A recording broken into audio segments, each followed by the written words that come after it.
다음 날, 나의 컨디션은 바닥으로 곤두박질 치고 있었다.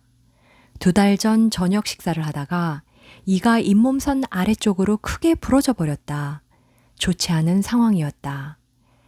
지금은 전 세계가 큰 보건 위기에 빠져 있었기 때문에 치과 의사와 예약을 잡는 것조차 불가능했다. 그러던 중 치과 치료를 세일 수도 없이 많이 받아 자타공인 치아 전문가였던 내 반려자가 치아 상태를 보더니 안타까워하면서 이렇게 말하는 것이었다.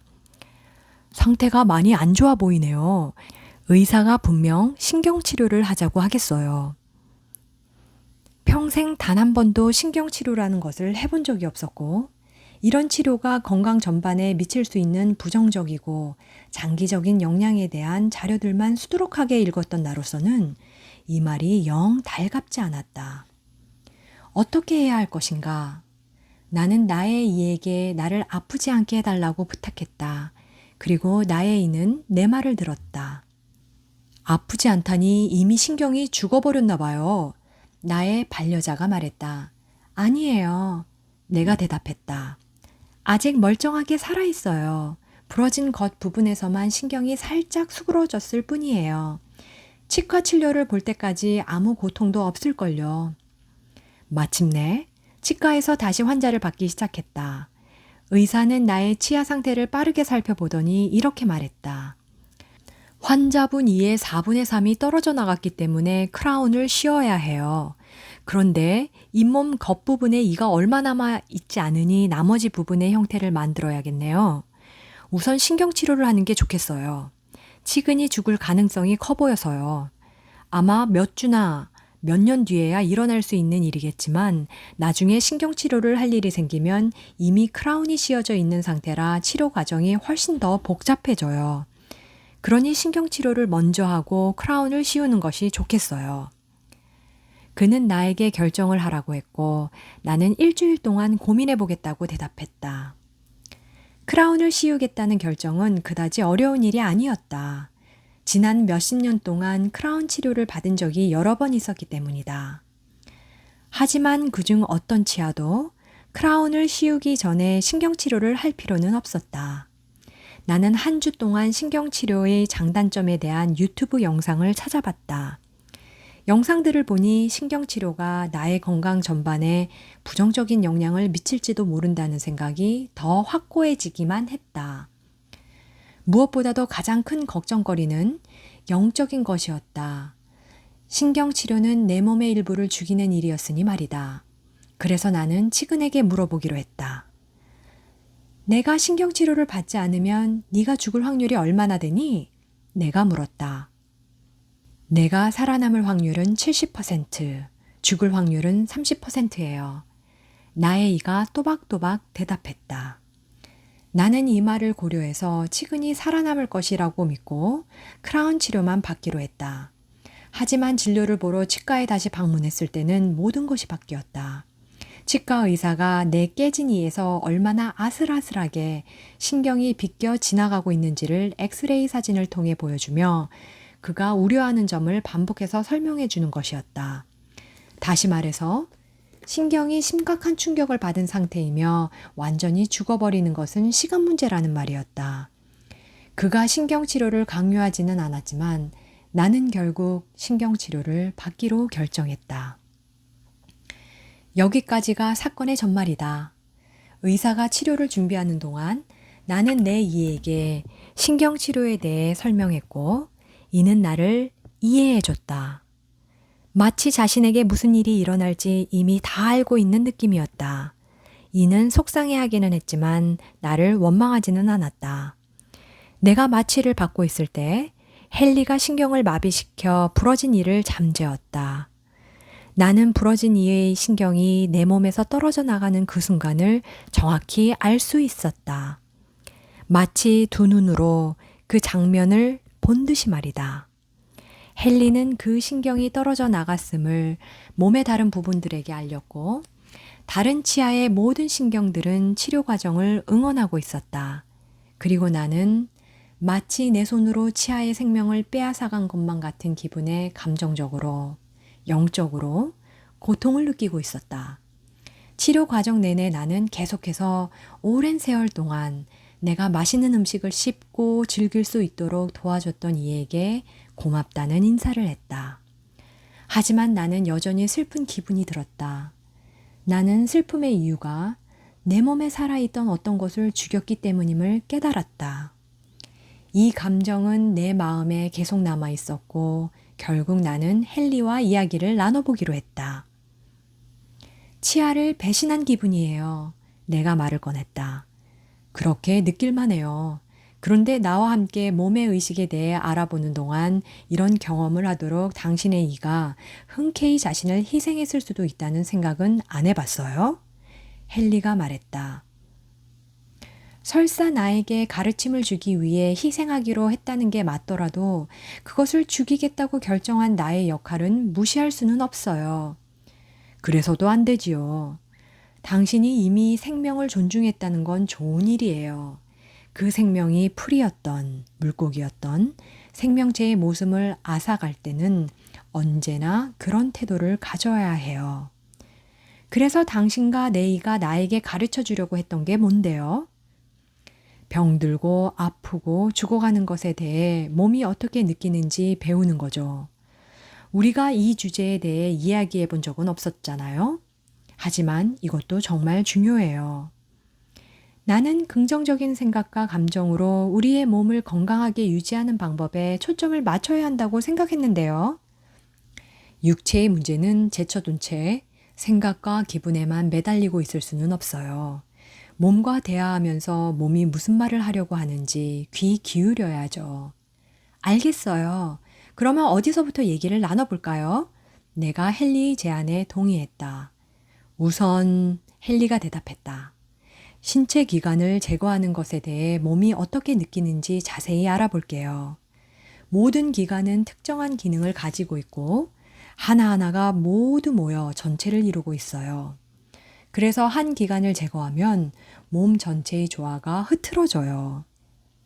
이론적으로는 그 말에 동의하겠는데 맹장염이나 담성증이나 전립선암을 앓고 있다면 그 기관을 제거하는 것이 낫지 않을까요? 생각의 전환을 통해 이런 문제를 해결하는 것이 더 낫다고 마련하는 건 알아요. 그 점에는 나도 동의하고요. 하지만 만약 어떤 기관에 병이 났고 수술로 그 기관을 제거하지 않으면 죽을 수도 있다면요? 그럴 땐 어떻게 하죠? 그럴 때는 그 기관을 제거해야죠. 미래에는 당신을 비롯한 여러 사람들이 생각을 통해 질병과 통증을 없애는 방법을 배우게 될 거고, 그러면 이런 딜레마는 더 이상 문제가 되지 않을 거예요. 현 인류의 의식 상태로서는 일부 신체 기관을 제거하는 일이 반드시 필요할 수도 있어요. 하지만 그 일에 대해 해당 신체 기관 및 자신의 몸과 대화를 나눠봐야 해요. 당신에게 배신감을 느낄 수도 있으니까요. 사실 내면의 치유 과정을 거치지 않는다면 그럴 가능성이 커요. 내면의 치유 과정이라는 게 뭐예요? 내가 물었다. 차분하게 명상을 하면서 그 신체 기관과 몸에게 사과를 하는 거예요. 가능하다면 수술을 받기 전에 해야 해요. 평생 선물과도 같았던 행복을 느끼게 해준 그 기관에게 고맙다고 인사하면서 그것이 당신을 위해 해준 일들에 대해 감사함을 전하는 거예요. 당신의 감사한 마음과 사랑이 해당 신체 기관과 몸 전체로 전해지는 걸 느껴보세요. 이렇게 하면 당신의 결정을 신체 기관이 받아들인다는 걸 알게 될 거예요. 그 신체 기관이나 몸이 하는 조언이라면 무엇이든 귀 기울여 들어주세요. 제거술을 받고 싶어 하는지 아니면 다른 치료를 받고 싶어 하는지 들어보고 그것이 원하는 바대로 최대한 해주세요. 수술이 끝난 뒤에는 육체적 상처가 몸의 에테르적 패턴이나 다른 생에도 영향을 미치지 않도록 수술을 받은 신체 기관이 에테르계에서 잘 치유되었는지 온전한지를 확인하여야 해요.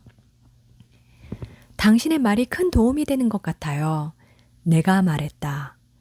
전생에 신체 기관이 손상되었기 때문에 현생에서 질병이나 질환을 앓을 수도 있고 약한 신체 기관을 가지게 될 수도 있다는 말이 생각나네요. 내 친한 친구 한 명도 이가 약해서 평생 고생했거든요. 어렸을 때 치과 의사가 멸종했던 이들을 뽑아버린 적도 있고요. 시간이 지나 그녀는 무엇 때문에 이가 그렇게 약한지 그 원인을 찾기 위해 전생치료 전문가를 찾아갔어요. 그녀는 전생 체험을 통해 강제 수용소에 수감되었던 자기 자신을 보았는데 알고 보니 그녀가 죽은 뒤 그곳에 있었던 사람들이 그녀의 입안에 있었던 금니들을 뽑아버렸던 거예요. 친구의 이야기를 듣고 나니 내 안에 뭔가가 자극을 받은 것 같았어요. 나도 어릴 적에 충치가 많아서 봉으로 채운 적이 있었는데 30대 후반이 되어 아말감을 빼고 크라운 치료를 받고 나니 이 상태가 훨씬 좋아졌어요. 친구의 전생 이야기를 다시 꺼내는 것만으로도 뭔가 내 몸의 깊은 곳에 닿는 기분이 들어요.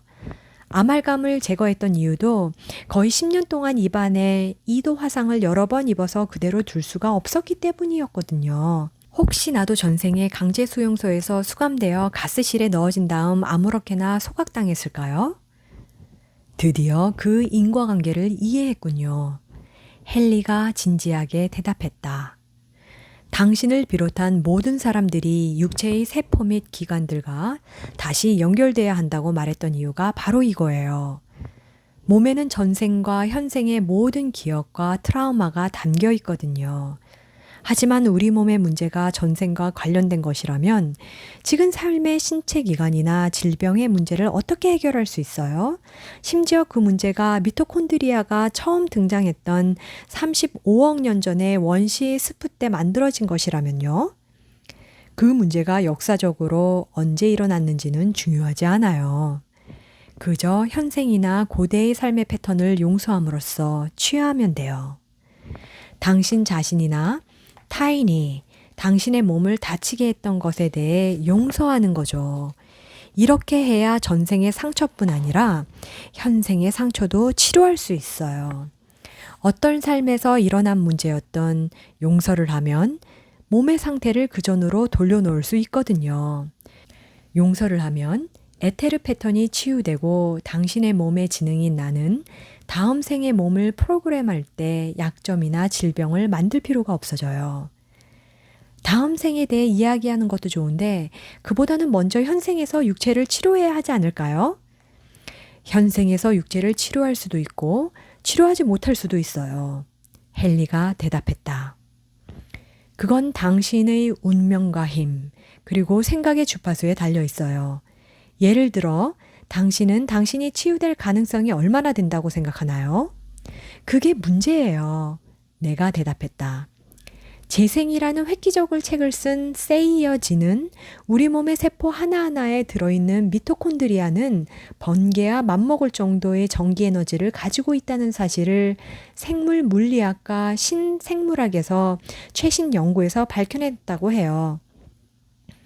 그의 연구를 비롯한 여러 논문들을 통해 미루어 보면 나의 몸속에는 음식과 물 없이도 살아남을 수 있을 정도의 에너지가 있다는 걸 알 수 있어요.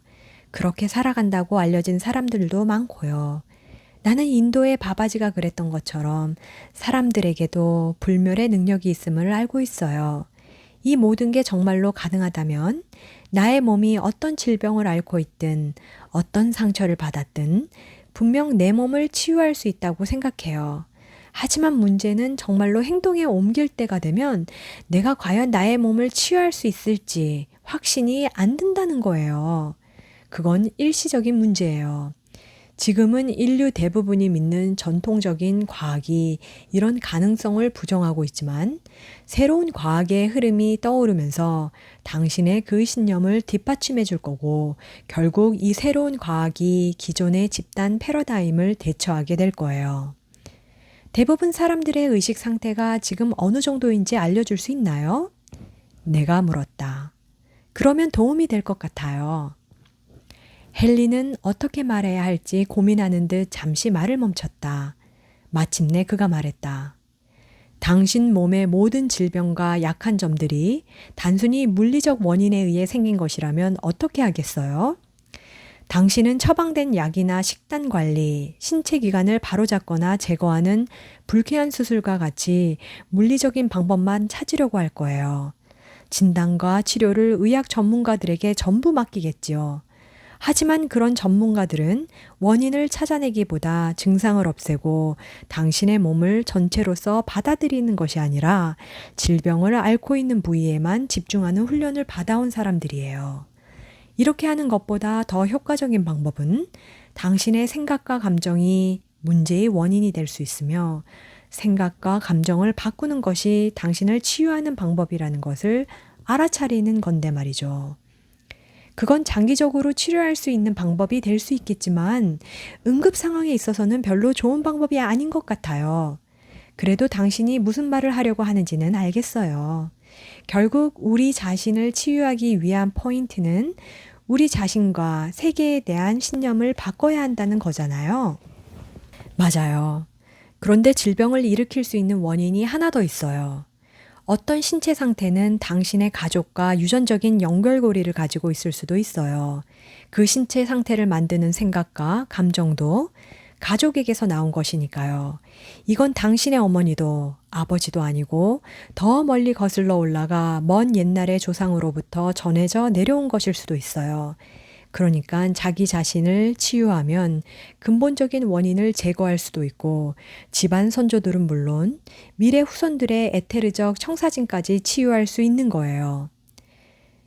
당신의 말을 듣다 보니 한 가지 경험이 떠오르네요. 지금껏 나는 많은 육체적 질병을 치료했지만 내 손의 관절염은 치료할 수가 없었거든요. 엄마와 할머니도 똑같은 증상을 가지고 있었어요.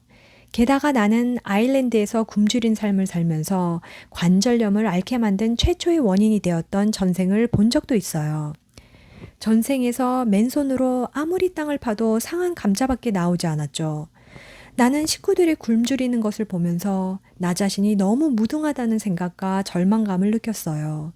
질병과 질환의 원인은 여러 겹으로 이루어져 있을 수 있다는 걸 나도 알고 있어요. 하나의 해결 방법으로 다 해결할 수 있을 정도의 쉬운 과정이 아니라는 거죠. 나도 당신이 대부분의 사람들처럼 간단하게 질병을 치료할 만병통치약을 원한다는 걸 진작부터 알고 있었어요. 육체의 문제에는 여러 가지 원인이 있고 그 모든 원인들이 모여서 문제를 만들었을 수도 있어요. 나는 당신이 자신의 몸, 그리고 신체 기관과 대화를 나누면서 그것들이 왜 제대로 기능을 하지 않는지 귀 기울여 보고 하나의 이유에만 매달리지 말라고 권하고 싶어요. 몸이 제안하는 것을 실행에 옮김으로써 몸을 치유해 보세요. 그래도 병이 치유되지 않는다면 왜 아직도 문제가 해결되지 않았는지 몸에게 물어보는 거예요. 시간이 흐르면서 병을 일으킨 원인들이 무엇인지 하나하나 알게 될 거예요. 몸이 제안하는 방법들을 이것저것 실천하다 보면 세포 단위에서 문제의 원인을 제거할 수 있어요. 계속 그렇게 해야 해요. 그리고 몸이 주는 피드백에 늘 마음을 열고 있어야 해요. 일시적으로 문제가 더 악화되는 것처럼 보일 때도 있을 거예요. 그건 당신이 에테르 패턴 속의 여러 층을 활성화시켜서 그것들을 치유하기 위해 의식 속으로 가져오기 때문이에요. 그러면 병원 진료를 보거나 수술을 해야 하는 상황에는 어떤 게 있을까요? 병원에 가는 것도 좋은 방법이에요. 나의 문제가 무엇인지 학술적인 측면에서 진단을 받을 뿐 아니라 병을 치료할 수 있는 여러 가지 선택지를 알 수 있으니까요. 수술이나 의학적 치료를 무조건 거부하라는 말이 아니에요. 그것이 당신의 식단을 바꾸게 하거나 생약에 기반한 처방이라면 더더욱요. 그런 것들은 어느 정도 필요해요. 내가 제안하는 건 질병이 생기게끔 만든 이유를 찾아서 질병의 원인이 되었던 생각과 감정을 바꾸라는 거예요. 질병이나 질환의 또 다른 원인도 있을까요? 네, 헨리가 대답했다. 다른 사람들에게 가슴을 더 열고 사는 법을 가르치기 위해 쇠약한 건강 상태가 될 수도 있어요. 아니면 게으르거나 자기 연민에 빠진 나머지 다른 사람들의 보살핌을 받기 위해 질병을 얻을 수도 있지요. 그러니까 치유를 위해 우리가 왜 아픈지 알아내려면 잔인할 정도로 정직해져야 한다는 말이에요. 그래요. 치유라는 것은 물리적, 감정적, 정신적, 그리고 영적인 과정이고 각자가 처한 상황도 제각각이에요. 그러니 질병을 치료하기 위해서는 몸이 하는 말을 당신이 직접 들어야 해요. 때로는 치유가 당신의 다르마가 아니기 때문에 치유되지 못할 수도 있어요. 그럴 땐 자신을 어떻게 치유할지 알아낼 수 없다는 사실 때문에 자신에게 뭔가 문제가 있을지도 모른다는 생각이 들 수 있어요. 그런 집착에서 벗어나야 해요. 다양한 질병과 각 기관에 나쁜 영향을 미치는 문제들을 알려줄 수 있나요? 그러면 각 질병의 원인이 될 수 있는 요소들과 그걸 해결할 수 있는 방법들을 더 잘 알 수 있을 것 같아요. 좋은 생각이에요. 하지만 그건 책의 뒷부분에 요약본으로 정리하는 것이 좋을 것 같아요. 자신의 문제만을 바라보느라 각자가 자기 자신의 몸의 엘리멘탈과 이야기를 나눠봐야 한다는 내 말의 요지를 놓치기 쉬울 것 같거든요. 모든 사람이 저마다 다르기 때문에 해결 방법도 저마다 달라요. 그러니까 우리가 할 수 있는 건 해결법을 찾는 방법을 알려주는 것뿐이에요. 내가 말했던 것처럼 육체의 질병을 치료하는 일은 우주의 계획에 포함되어 있는 목표가 아닐 수도 있어요. 현 진화 과정에서는 거의 모든 사람들이 죽음을 맞도록 설정되어 있어요. 하지만 죽음을 실패로 보는 것이 아니라 다른 영역으로 옮겨가는 것이라고 받아들이는 게 중요해요. 육체에 머무는 동안 당신이 알았던 모든 질병을 사랑하고 기념하고 용서해야 해요. 질병은 당신의 스승이에요. 에너지와 기쁨을 동력으로 한 당신의 운명을 이루기 위해서는 당신의 생각과 감정과 육체가 최상의 신체적 건강을 만들기 위해 어떻게 상호작용하는지 배워야 해요. 당신이 죽음이라는 주제를 꺼내니 반가운 기분이에요. 내가 헨리의 말을 끊었다. 대부분의 사람들이 이 주제를 무서워하거든요. 특히 죽음의 과정이 고통스럽거나 오래 걸릴수록 더욱 그래요. 당신은 예전에 죽음이 에고의 두려움이라고 말했지만 그 사실이 죽음에 대한 두려움을 말끔히 없애주지는 못해요. 그러니 죽음에 대한 두려움을 줄이는데 도움이 될 만한 말을 해줄 수 있나요? 죽음을 영혼의 어두운 밤과 관련된 것이라고 해볼게요. 헨리가 대답했다. 지금은 인류 전체가 영혼의 어두운 밤을 지나고 있다고 이야기를 한 적이 있어요. 이 전 세계적인 과도기는 구시대적인 질서와 신념들의 죽음, 그리고 깨어난 인류의 새로운 세계관의 탄생을 뜻해요. 결과적으로 이런 변화는 모두에게 영향을 줄 거예요. 대부분의 사람들에게 있어서 의식을 깨우기 위한 여정은 자신이 가진 가장 큰 두려움을 직면하는 것에서 시작돼요. 그 두려움은 바로 죽음이죠. 우리가 죽는 것을 두려워하는 이유는 죽음이 정신과 마음과 몸이 끝나는 것이라고 에고가 여기고 있기 때문이에요. 틀린 말은 아니지만요. 에고는 육체에서 분리된 상태를 상상할 수조차 없어 무슨 수를 써서라도 이런 변화에 저항하려고 할 거예요. 하지만 번데기 속의 애벌레처럼 죽음의 과정을 받아들이면 그 과정의 능동적인 참여자이자 공동 창조자가 될 수 있어요. 그렇게 하면 운명을 거스르는 것이 아닌 운명과 함께 자연스럽게 흘러가는 것이 되기 때문에 변화의 과정은 더 빠르고 쉬워져요. 내가 알기로는 영혼의 어두운 밤이 실제 육체의 죽음으로 이루어지는 경우는 아주 소수에 불과하다고 하던데요. 이 과정이 어떻게 죽음과 관련이 있다는 거예요? 죽음은 육체적인 것뿐만이 아니에요. 헨리가 대답했다. 더 이상 쓸모없어진 신념과 자기관, 생각을 놓아주면 원인기에서 에고가 죽음이라고 여기는 과정을 거치게 돼요. 왜냐고요? 이런 것들을 놓아주면 에고가 당신을 꽉 움켜쥘 수 없게 되거든요.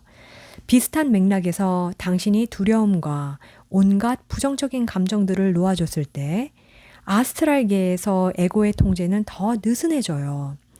이것도 에고에게는 죽음처럼 느껴질 거예요. 두려움과 부정적인 감정들을 놓아주는 법은 이미 앞에서 자세히 이야기한 적이 있어요. 그 방법대로 하면 당신은 감정체와 정신체가 변화하게 될 거예요.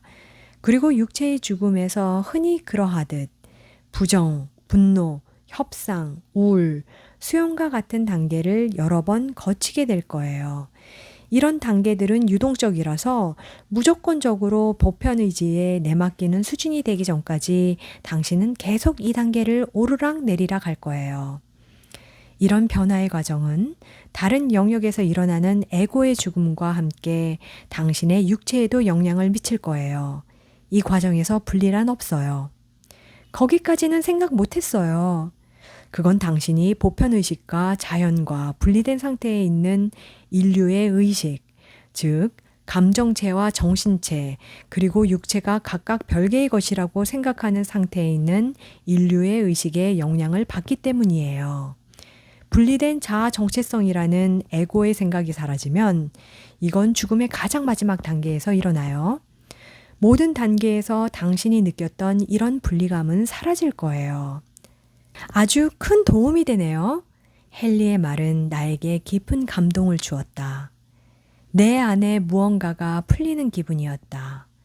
당신의 말이 진실이라는 느낌이 들어요. 그러면 육체의 죽음에 대한 두려움을 없애는데 도움이 될 만한 이야기를 해줄 수 있어요?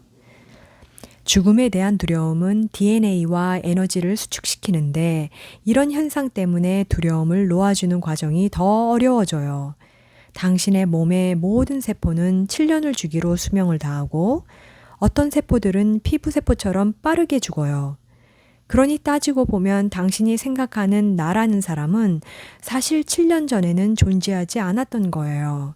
당신의 몸은 당신의 자신을 계속해서 재창조하는 에테르 패턴이자 홀로그램이에요.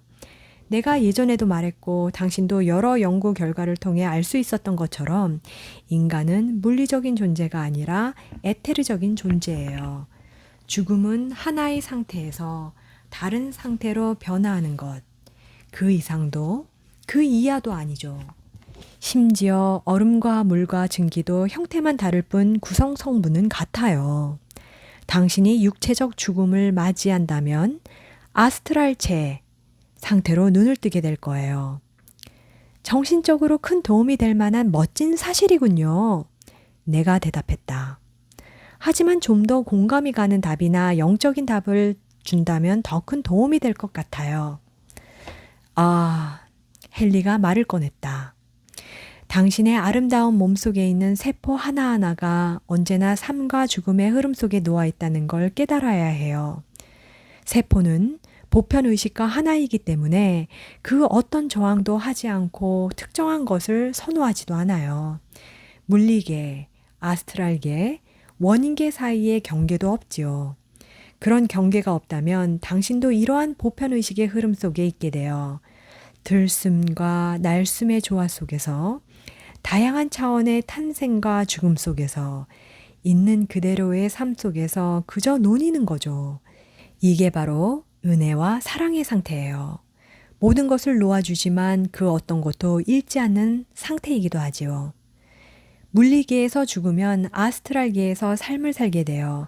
그러다 환생을 하게 되면 아스트랄계에서 죽음을 맞이하고 다시 물리계에서 생명을 얻어 탄생하게 되지요. 그러니 죽음이라는 건 없어요. 오직 다른 상태의 삶만 존재할 뿐이에요. 의식과의 하나됨을 통해 당신은 자신이 불멸의 존재라는 걸 깨닫게 될 거예요. 죽음은 없어요. 나는 헨리의 말을 듣고 깊은 감명을 받았다. 그로 인해 나는 영혼의 어두운 밤이 모든 단계에서 죽는 과정임을 이해하게 되었다. 또한 헨리는 나의 몸과 신체 기관과 꾸준히 대화를 나눠야 한다는 사실을 거듭 상기시켜줬다. 나는 스스로 고치지 못할 육체적 문제가 있을 때만 몸과 대화를 나누는 경향이 있었다. 건강과 나의 몸 자체를 당연한 것으로 여기고 있었던 것이다. 건강하지 않은 음식이라도 그저 맛만 있다면 먹었고 충분히 몸을 움직이지 않았다.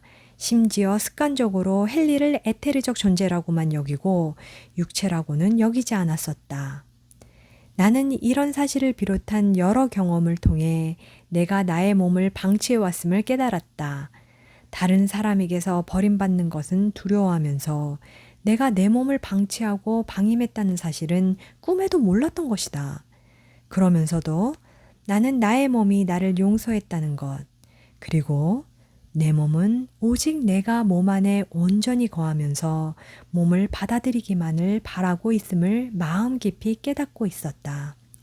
선물과도 같은 깨달음이었다.